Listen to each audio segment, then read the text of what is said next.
नमस्ते। आज एक नए विषय के साथ आपके सामने उपस्थित हूँ। आज का मेरा विषय है भिक्षुक। सूर्यकांत त्रिपाठी निराला जी द्वारा रचित एक कविता भिक्षुक, उसका सार आज के कक्षा में हम देखते हैं। सबसे पहले कवि के बारे में कुछ जानकारी हासिल करते हैं, संक्षिप्त रूप में उनका परिचय देते हैं।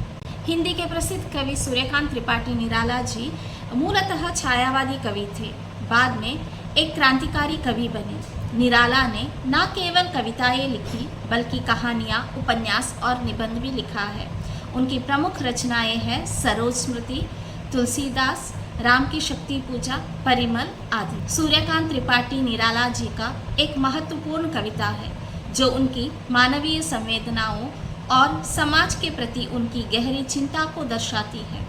निराला अपनी रचनाओं में समाज के उपेक्षित, गरीब और शोषित वर्ग के प्रति विशेष सहानुभूति रखते थे और यह कविता भी इसी संवेदना का जीवंत चित्रण है।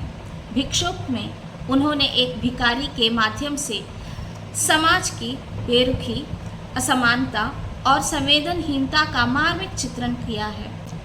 इस कविता में गरीबी और भूख की पीड़ा को अत्यंत प्रभावी ढंग से प्रस्तुत किया गया है, जिससे पाठक का मन भी करुणा और संवेदना से भर उठता है। प्रस्तुत इस कविता में निराला ने एक भिक्षुक और उसके 2 बच्चों की स्थिति का अत्यंत मार्मिक चित्रण किया है। कवि जब उस भिक्षुक को देखते हैं तो उसकी दयनीय दशा को देखकर उनका हृदय द्रवित हो उठता है।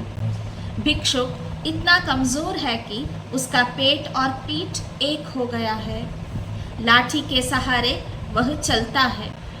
मुट्ठी भर दाने को पाने के लिए वह फटी पुरानी झोली फैलाता है।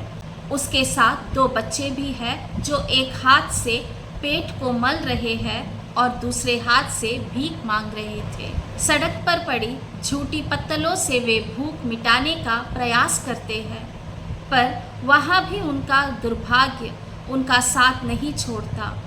उन पत्तलों पर कुत्ते झपट पड़ते हैं। कवि भिक्षुक को अभिमन्यु के समान अपने अधिकारों से लड़ने की प्रेरणा देते हैं। कवि भिक्षुक की दीनहीन दशा को जन जन तक पहुंचाने का प्रयास करते हैं तथा लोगों के मन में उनके प्रति सहानुभूति एवं करुणा का भाव जगाना चाहते हैं। निष्कर्षतः हम यह कह सकते हैं कि यहाँ पर कवि भिक्षुक कविता के माध्यम से भिक्षुक की दयनीय स्थिति को दिखाते हैं। हमारे मन में भी उसके लिए कुछ सहानुभूति, करुणा, ऐसी भावनाएं जगाने की कोशिश करते हैं और साथ ही भिक्षुक को भी ये संदेश देना चाहते हैं कि कभी भी अपने आप से हार नहीं मानना चाहिए। अपने जीवन को आगे बढ़ाने के लिए संघर्ष करते रहना चाहिए।